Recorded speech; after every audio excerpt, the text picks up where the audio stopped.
Okay, firstly I'd like to say thank you for buying from the Garden Room Guru.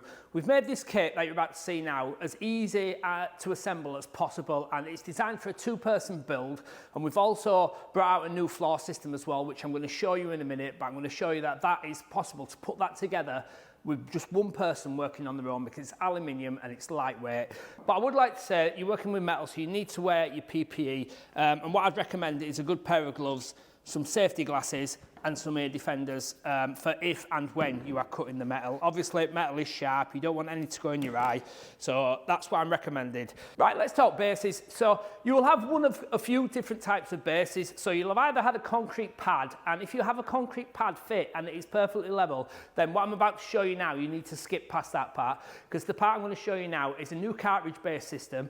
It's designed to go on either a patio, on a gravel grid, on a concrete pad that's not level, or it can also go on ground screws. It can go on the ground rod system as well, and it can go on most bits of land. Say if you've just dug a few little holes, you've thrown some concrete in, you've got them as level as you can, then this is the base system for you. We have a few different options as well. We can increase the base if your ground's really out of level by up to 250 mil, and we've also got these nuts. So if you put your rods into the ground, let's say you've got your rod sticking up, then you've got these threaded nuts that will sit on there.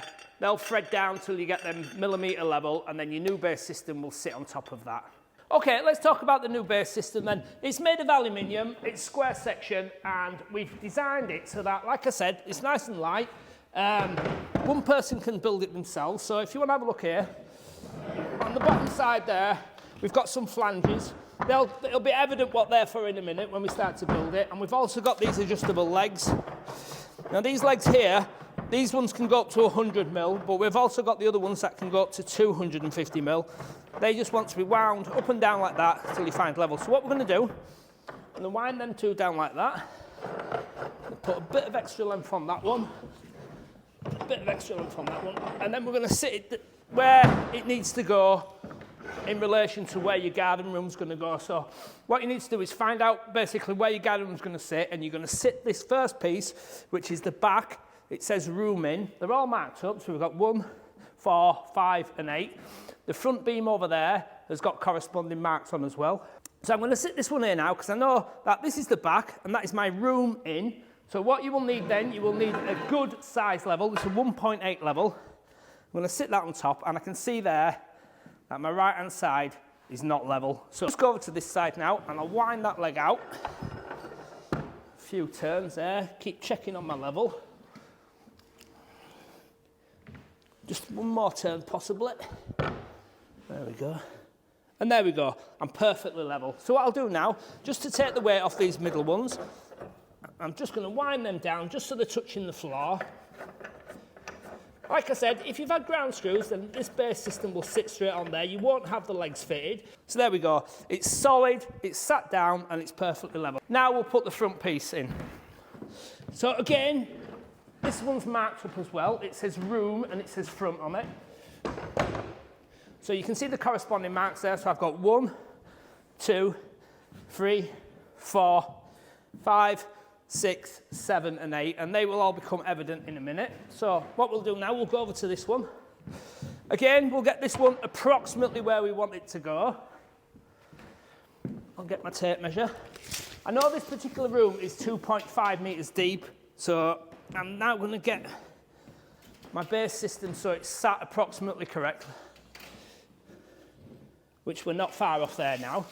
And now what we'll do now is level this one. As it happens, that's almost level. It just wants to go up a little bit on this side. So I just wind the leg out just a little bit. And we're good there now. So we're not looking for perfection at this moment in time. So what I'll do is wind that leg down so it's touching the floor. And the same with this one as well. So it's touching the floor. And there we go. So we've got us front and us back, both room pointing in, and we're approximately dead level. So we'll go to our next section now, which again is marked up 1 and 2. I'm going to offer that into place there, and I know that I'm somewhere near. And then I'm going to get my back section, again marked up 7 and 8. I'm going to offer that into place there like that. And I know that that is my basic frame square. It's in position, it's roughly where I want it to land. And what we're going to do now, we're going to fix this leg to the front and back. Right, so now we're going to attach the side beam to the rear beam. So what I'm going to do, I'm just going to roll that on its side there. I'm going to get one of these brackets which will come in your kit. And that bracket wants to sit on there. It wants to sit tight to that flange. And it wants to sit square with the back of that frame, because what's going to happen is that frame is cut square. This side is square, that bracket is square, and when it's all in position, it will hold it square. So I'm now going to drill a hole with a 5mm drill bit, which will come in the kit as well. And then I'm going to pop a rivet in it. Now, the rivet gun also comes in the kit if you've opted for that kit. And I'll just show you how to work the rivet gun. So what you need to do is you pop your rivet in there like that. You pop it in the hole, you squeeze the trigger, and it fires the rivet and squeezes the rivet into position. So the rest of them 5 holes now need drilling.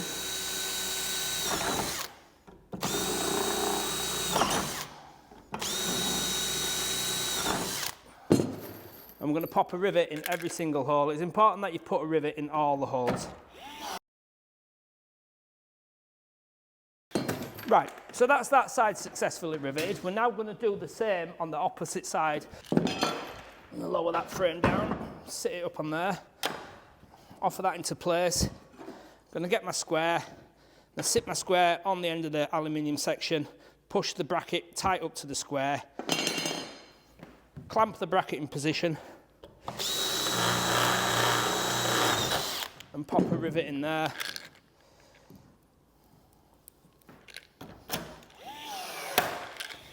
Just going to check that that hasn't moved, and I'm good there. Another rivet in there.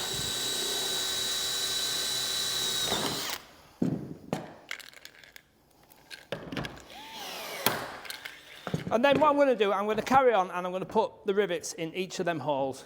So I've got a right angle bracket on each end of the external section. I'm just going to get rid of the burrs off there, and I'm going to drop that into place, drop that one into place. Now what will happen is that bracket will sit nicely on that flange. Now what I need to do is get these in a good position where they're approximately correct. And you can see there, I've got my aluminium section in line with the back section, and not in line with the end cap, but in line with the back section. And what I'll do now is I'll pop a fixing in there. Like I say, it's important that you wear your PPE because metal's sharp and you don't want to get any in your hands or in your eyes. Check that's in a good position. And what I'll do then, I'll just get all 5 rivets in that corner, and that will secure that side to the back.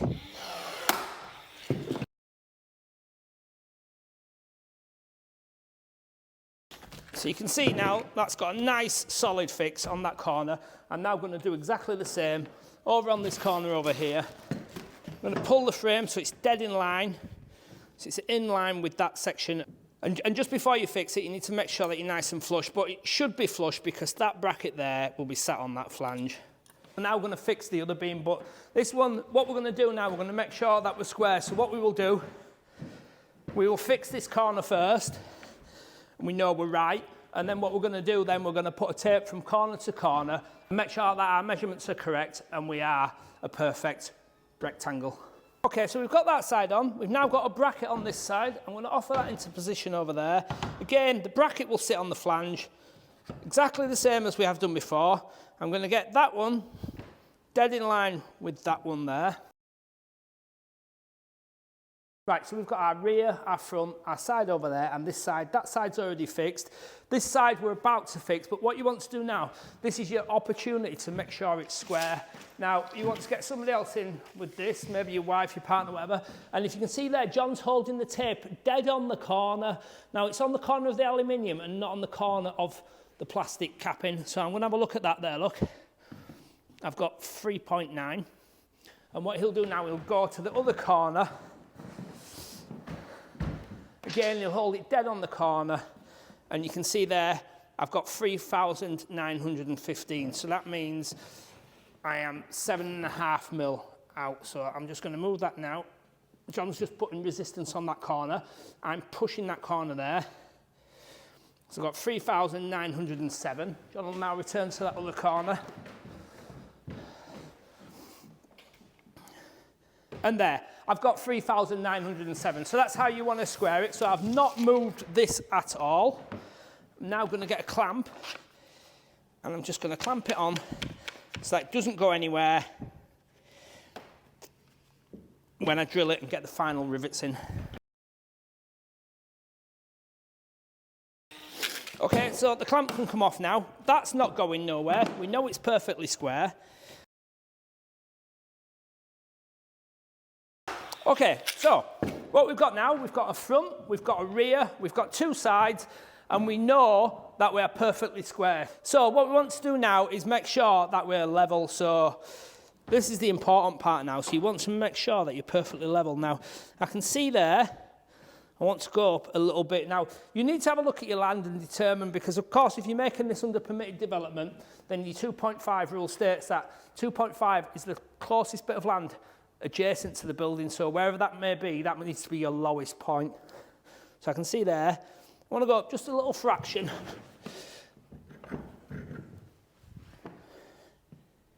Just half a turn more. And you can see there, I'm perfect there. So what I'm going to do now, I'm going to go around onto this side. I can see there, I need to go up quite a couple of turns there.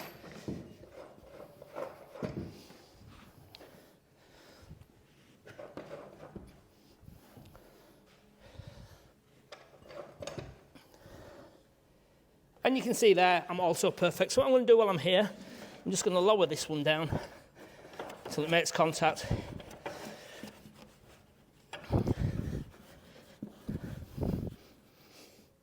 And that's just touching the floor now. So we're good there. So I'm going to get to this side. What you need to do and all is rotate your level every single time. And if it's out a couple of mil, it'll rectify itself. So you can see there, look, I need to go up again on this side.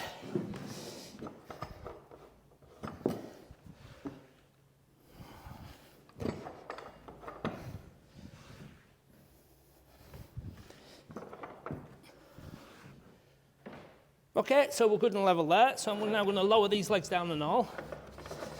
And what I'm looking for is just them to touch base and just put a little bit of pressure on them, just to take any sag out of them. And that one's good. Again, rotating the level. And you can see there, that's perfect, as it should be, because we started off on that corner. So I'll rotate that leg down now.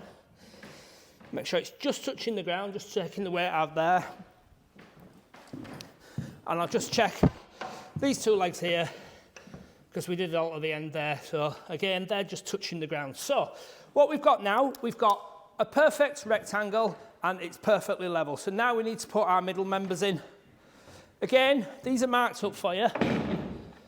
So they are in particular order. So we've got 3 and 4, so that's going to drop in there. But first of all, we need to put the brackets on, and I'm going to show you how to space it as well. The middle members, now, they have 2 of these right angle brackets on, so you'll have one there and one there, and then they'll drop down onto that flange there, and they'll fix to there. So we want to fix 2 on that end and 2 on that end. So same scenario again, you roll it on its side just for ease. Get yourself a bracket, get yourself your square, which will come in the kit as well. And to get that so it's dead on like that, hold it and drill it. So we've got that side on. Now we're just going to rotate the beam so that we can do the other side. Again, and hold it in position, get the square, get it so it's dead square, sat tight to the flange, and get our first fixing in. So you can see now I've got both right angle brackets attached to the end of that beam. I'm going to do exactly the same on that other end over there. So what I'll do is lower my beam down, roll it over, and then attach my bracket exactly the same way and attach another bracket to the other side. Okay, so if you bought the kit off us, these will already come pre-cut for you. Now, and they will also be pre-marked up. Now, I'm going to show you how we're going to work them out. So we're going to get that in there like that. We're going to lift it up. and there. It will drop in nicely like that. The flange is there. You can see it supporting the brackets, so it will sit where is required on both sides. Now, like I said, if you bought the kit off us, then they will be pre-cut. If you're not buying the kit and you're just buying the base system, then what you'll need to do then is work out your bays and get your bays equal. So what we've done on this one, so that we know we're dead right, we've just cut 2 battens. Okay, so we've got 1 batten in over there. We're now going to get our 2nd batten in here. And what we'll do, we'll make sure, now what you want to do is make sure that your batten is at equal distance off there, because if you've got it like that, you will create a bigger opening. So we're just going to make sure it's something right, which is not far off there, and then tap that into place. And there, you can see now, I've created an absolutely equal width bay for my panel to go in. So what we'll now need to do now is to fix these brackets to the front and side.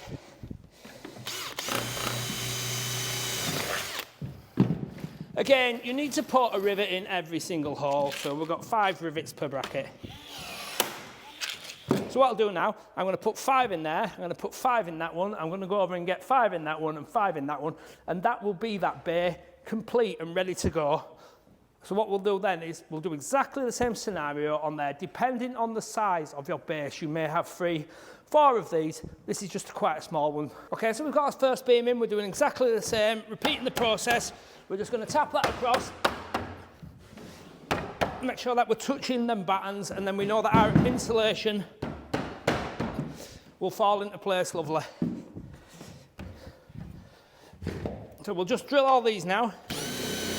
So we've got our rear, we've got our front, we've got our 2 sides, and we've got our 2 centre beams. Like I say, if you've got a bigger garden room, then you'll have a bigger frame and you may have more of these centre beams in. And depending on the spread, you may have 1 adjustable leg or 2 adjustable legs on it. So what you need to do now is wind down the leg just to take any bounce out of that middle of that floor. Again, this will wind down just so it's touching the floor, which I can feel it now. We'll do the same on this one. And it's important that you don't put any weight on the joist at this point, because you're going to push it down, so you need it to be sat. The nature of the metal itself will sit straight and level, so you just need to wind it down so it's just touching the floor. And then that's it. That is your base structure complete. So later on we're going to talk about where you don't have this base, where you've got a concrete pad that you've had down, which is level, or that needs to be very, very close to spot on level as well. So all that remains to do now is to drop your insulated panels in. Now we've already cut some of these. They're 100mm thick, they're metal clad, PIR insulation. Right, we're going to load the panels in now. So, like I said, we want to carry them by the bottom and not grab them by the metal, because they're a square section, they're 100mm. So what we'll do is we'll just sort of clamp our fingers on the sides like that, and we'll lower them in and drop them down. Like so. Again, gloves on, these are sharp. Just going to get them in a position where we're both going in equally.